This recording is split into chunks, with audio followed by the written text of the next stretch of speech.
네, 안녕하십니까. 오늘 우리가 함께 나눌 말씀은 교회로 산다는 것에 대한 고민이란 제목으로 에베소서 5장 27절 말씀을 같이 보도록 하겠습니다. 여러분 계신 곳에서 함께 조용한 음성으로 읽어주시면 감사하겠습니다. 같이 한번 읽어볼까요? 시작. 이는 곧 물로 씻어 말씀으로 깨끗하게 하사 거룩하게 하시고 자기 앞에 영광스러운 교회로 세우사 티나 주름 잡힌 것이나 이런 것들이 없이 거룩하고 흠이 없게 하려 하심이라. 아멘.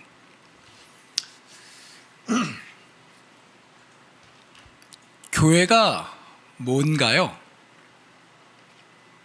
만약 누군가 여러분에게 이런 질문을 했다면 여러분들은 무엇이라 대답하시겠습니까? 더불어 이런 질문을 이어간다면요. 코로나 시대에 교회는 왜 이렇게 이기적이죠? 이것이 교회인가요? 이런 질문에는 여러분 무엇이라 답하겠습니까? 저는 얼마 전에 이런 질문을 받았습니다. 그리고 이 질문을 한 분은 방송국 PD셨고 교회가 어떠한 것인지에 대해 궁금하여 이런 것들에 대한 진지한 답을 찾고 싶어 다큐멘터리를 준비한다고 하셨습니다. 그러고서 저희에게 몇 가지 질문을 하시며 주었던 질문 중에 하나였습니다. 이 방송 인터뷰에 응할까요? 말까요? 이 방송국은 불교 방송국입니다. 저에게 연락하셨던 분은 그 불교 방송국의 PD셨고요. 어떻게 할까요? 네. 뭐 인터뷰로 해서 방송에 나간다 한들 제가 그 방송을 볼 리도 그것을 청취할 리도 없을 텐데 뭐라 해야 될지 고민스럽습니다. 문학 용어 중에 클리셰라는 말이 있습니다. 이것은 프랑스어로 진부한 표현, 고정관념이라는 의미의 말로서 오랫동안 교회를 고민하는 많은 사람들에게 교회는 이런 것이야 라는 클리셰를 너무 많이 들어왔습니다. 감정 없이 우미건조하게 교회는 예수 그리스도의 십자가 위에 세워졌습니다. 교회는 믿는 이들의 모임입니다. 교제입니다. 그런데 이 말이 틀리지 않는데 왜 들으면 들을수록 답답해지는 것인지 저만 그런 것일까요? 제가 참 좋아하지 않는 말들이 있습니다. 삶의 어려움을 당하고 억울함을 당하며 속상한 일이 생겼을 때 마치 모든 것에 초월한 사람인 듯 감정을 절제한 상태로 할 수 있는 최선의 거룩한 표정으로 우리가 그 뜻을 다 헤아릴 수 없어도 그렇지만 하나님은 크신 뜻이 있을 거라고 참고 기다리면 그 뜻을 알게 될 거라고 마치 하나님의 대변인인 양 자신은 모든 것을 초월해서 알고 있는 듯 마음이 아프고 괴롭고 속상해서 그 마음을 위로받고 공감받고 싶어 하는 사람의 말에 목사스럽게 초월자스럽게 마치 하나님이나 그분의 대변인인 양 이야기를 전하는 이들을 보면 과연 이 사람이 교회를 이해하고 있는 것일까? 성경은 알고 있는 것일까? 정말 의심스럽기 그지 없습니다. 왜냐하면 우리가 따르는 예수님께서도 그러한 안타까운 상황과 아파하는 이들 앞에서 그 상황에서 하나님의 변호사처럼 하나님을 변호하고 낮고 천한 인간들에게 높고 위대하신 하나님을 설명하려 애쓰기보다는 먼저 그들과 울고 슬퍼하시고 마음을 같이 하셨기 때문입니다. 성경은 이렇게 이야기합니다. 요한복음 11장 33절에서 35절 말씀입니다. 예수께서 그가 우는 것과 또 함께 온 유대인들이 우는 것을 보시고 심령에 비통히 여기시고 불쌍히 여기사 이르시되 그를 어디에 두었느냐 이르되 주여 와서 보옵소서 하니 예수께서 눈물을 흘리시더라. 여러분, 예수님께서 나사로를 살리실 능력이 없으셔서 아니면 그 이후에 어떤 일이 진행될 줄 모르셔서 난처하고 난감해서 그분이 우신 건가요? 아닙니다. 그분은 우리가 지금 읽고 아는 것처럼 나사로의 죽음 이후 부활에 대해 알고 계셨고 그 상황의 전개가 어떻게 될 것인가에 대해 그분은 누구라도 잘 이해하고 계셨습니다. 그럼에도 그분은 신이시며 동시에 전인격적인 존재이며 한 사람의 인간으로서 우리의 아픔과 속상함에 대해 공감해 주셨고 마음을 같이 해주신 것입니다. 교회는 옳고 그름을 판단하고 판정해 주는 법정기관이 아닙니다. 교회는 교회다워야 합니다. 즉 성도들과 같은 신앙 안에서 서로 이해하고 용납하고 사랑하고 편이 되어야 주는 그러한 관계가 교회인 것입니다. 교회의 본질이며 기초이신 예수님마저도 그러한 모습을 보이셨고 그렇게 하셨지만 인간의 고통과 아픔과 속상함 앞에서 그저 하나님을 변호하려는 이들을 보면서 하나님께서는 과연 변호가 필요하실까? 오히려 이들이 하는 그 변호가 하나님의 모습을 감추고 보이지 못하게 하는 것은 아닌지 오히려 하나님의 뜻을 사람들에게 가리우는 그늘이 되는 것은 아닌가, 방해물이 되는 것은 아닌지 고민입니다. 또한 사람들은 고정관념 속에서 저는 다시 한번 답답함을 좀 느낍니다. 그들이 경험한 단편적인 경험 속에서 교회를 설명하고 애쓰고 그것을 옳다라고 믿는 그 신념을 보면 참으로 위험하다라는 생각을 갖게 됩니다. 그 중에 하나가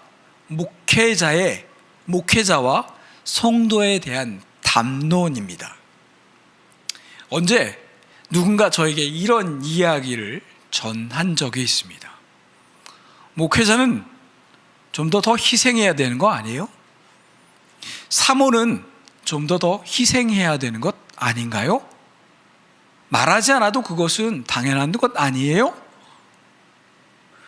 저는 이 말을 몇몇 못된 자녀들이 이야기하는 것과 같이 엄마는 그래도 돼요, 아빠는 그래도 돼 라고 말하는 것과 별로 다르지 않다라고 느껴졌습니다. 시학교회가 오랫동안 쌓아왔던 고정관념 중에 하나가 목회자는 다른 사람들과 비교하여 특별한 대우를 받지 않아도 된다라는 것이었습니다.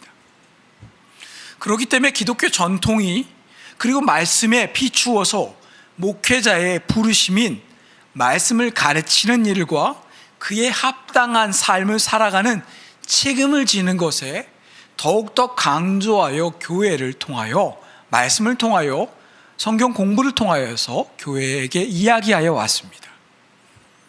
특권을 배제하고 특혜를 포기하는 일을 더욱더 애써 왔습니다.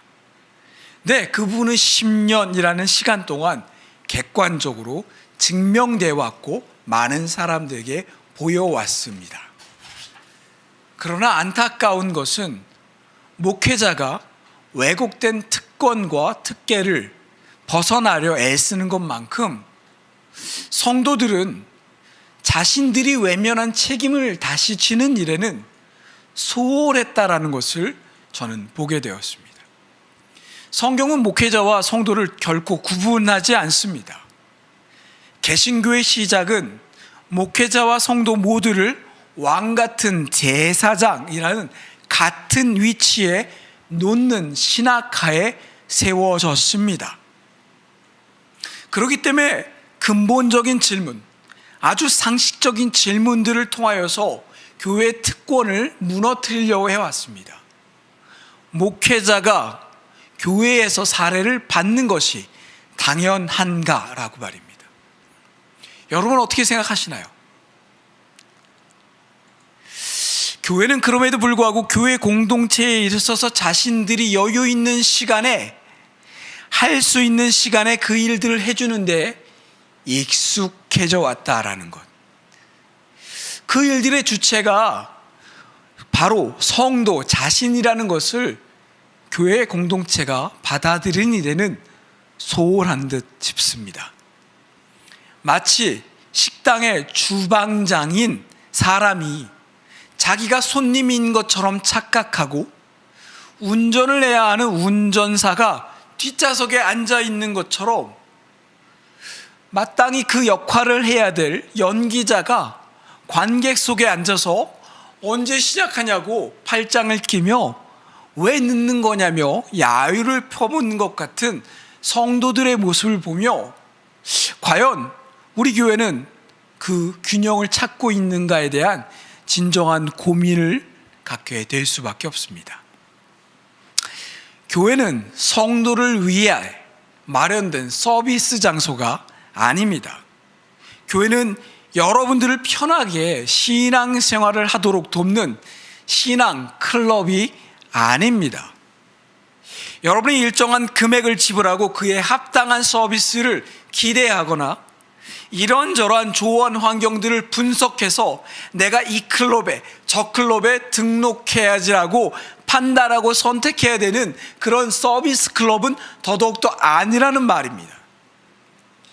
여러분은 음식을 주도적으로 만들어야 하는 주방장이며 여러분은 운전을 직접 해야 앞으로 나아가야 하는 운전사이고 무대에 나와 관객석에서 나와서 성삼위일체 하나님을 기쁘시게 하는 배우이며 괜찮은 클럽의 회원이 아닌 서비스를 제공해야 하는 종업원이라는 사실입니다. 이 일에는 목사나 장로나 평신도나 마찬가지입니다. 그 맡은 일에 역할이 다를 뿐 누군가는 청소로, 누군가는 빨래로, 누군가는 벨보이로 그렇게 누군가는 특혜와 도움을 받을 수 있고 누군가는 그 특혜를 받지 않을 수 있는 권리가 아닌 것이라는 겁니다. 얼마 전 한 지인에게 이런 이야기를 들었습니다. 어떤 목회자가 은퇴를 하며 교회에 전별금을 5억을 요청했다는 이야기를 들었습니다. 여러분 어떻게 해야 될까요? 이 목회자는 수십 년 동안 교회에서 많은 희생과 많은 성과물을 이루어내는데 큰 역할을 감당했던 사람입니다. 개척교회에서 시작해서 수백 명, 1000명이 넘는 교회로 성장시킨 그러한 일들 속에서 담임 목회를 했던 사람입니다. 이제 나이가 들어 은퇴를 할 시간이 되어 이 사람이 교회에 전별금을 요청한 겁니다. 5억. 줄까요 말까요? 임반장님 줄까요 말까요? 만약에 제가 여러분에게 교회에게 은퇴하며 5억을 요청했다면 저에게 주실 겁니까? 안 주실 겁니까? 대출해서? 네, 임반장 이민철 목사님의 목소리입니다. 대출을 해서 네, 주실 수 있으면 교회가 주면 좋습니다. 이것이 저의 생각입니다. 나이 들고 은퇴하여 아무것도 할 수 없는 목사에게 노후를 챙겨줄 수 있는 자금을 주면 좋지요. 그렇다면 이 답과 더불어 하나의 질문을 내놓겠습니다. 그렇다면 장로가 은퇴할 땐 얼마를 주어야 될까요? 집사가 은퇴할 땐 얼마를 주어야 할까요? 그리고 교회에서 아무런 직분도 없고 역할도 없는 그저 묵묵히 신앙생활을 해오다 근근히 해온 무명의 성도가 은퇴한다 했을 때 이때는 얼마를 주어야 할까요? 이에 대해 저가 답하겠습니다. 당연히 그분들에게도 같은 금액, 아니 어쩌면 더 많은 전별금을 주어야 한다라고 저는 답하겠습니다.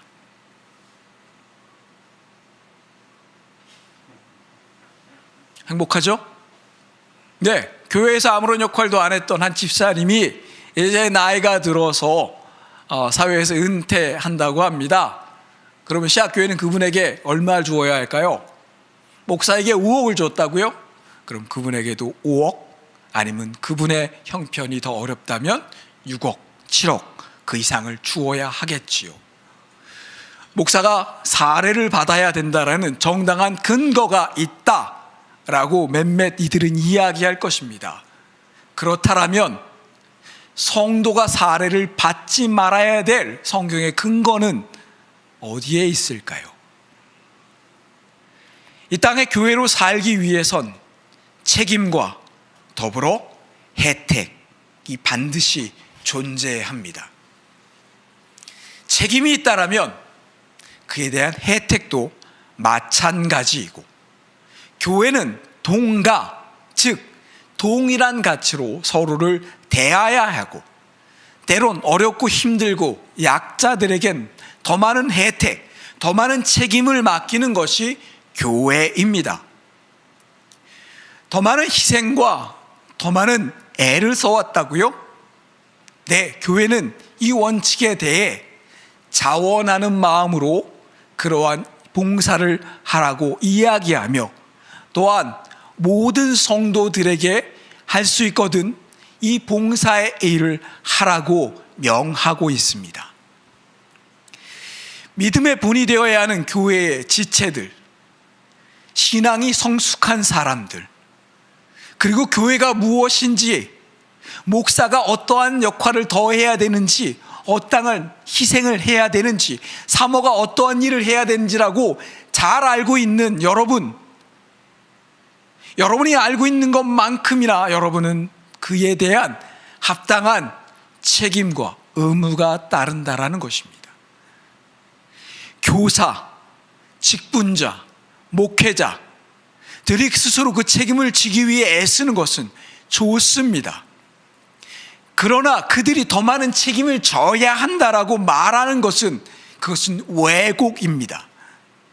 또한 자신이 져야 할 책임을 여러 가지 변명을 말하며 전가한다라면 그것은 정의롭지 못한 모습이며, 그러한 사람이 많은 교회는 교회일수록 더욱더 건강하지 않은 교회가 될 것입니다. 교회는 스스로 서로가 책임을 지려 애쓰고 의미를 지려 애쓰는 그러한 짐을 지려 하는 공동체입니다.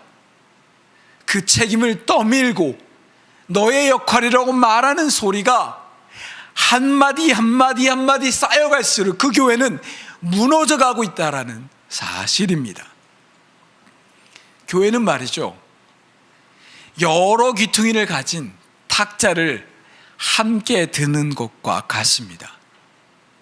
누군가 그 귀퉁이를 짊어지는 것을 포기하는 순간 누군가는 그 무게를 더 견뎌야 하는 것이 교회입니다. 물론 교회는 연약하고 부족하고 그리고 힘이 없어 병들어 그것을 짊어질 수 없는 사람이 있을 것입니다. 그러나 그 사람이 스스로 나는 이것을 짊어질 수 없어 라고 이야기한다면 우리는 그분에게 이야기할 것입니다. 당신이 들어야 할 책임이 있다라고요. 그러나 당신이 연약하여 들 수 없다 해도 우리는 당신을 용납할 것입니다 라고 말할 것입니다. 교회, 여전히 고민입니다. 방송국 PD가, 불교 방송국 PD가 물었던 그 질문에 저는 답할 자신이 없습니다. 교회가 무엇이냐고요? 교회로 사는 것이 무엇이냐고요? 코로나19 시대에 교회의 역할은 무엇이냐고요? 저는 그 답을 할 수 없어서 오늘도 이렇게 넋두리로 말씀을 대신하여 무척 송구스러운 마음입니다. 여러분은 교회가 무엇이라고 믿고 생각하십니까? 아니, 달리 질문할까요? 여러분은 지금 교회입니까? 교회로 살고 계십니까? 아니면 교회를, 하나님을 이용하고 계십니까? 같이 기도하겠습니다. 하나님, 우리가 하나님을 이용하는 이기적인 존재에서 벗어나게 하여 주옵소서.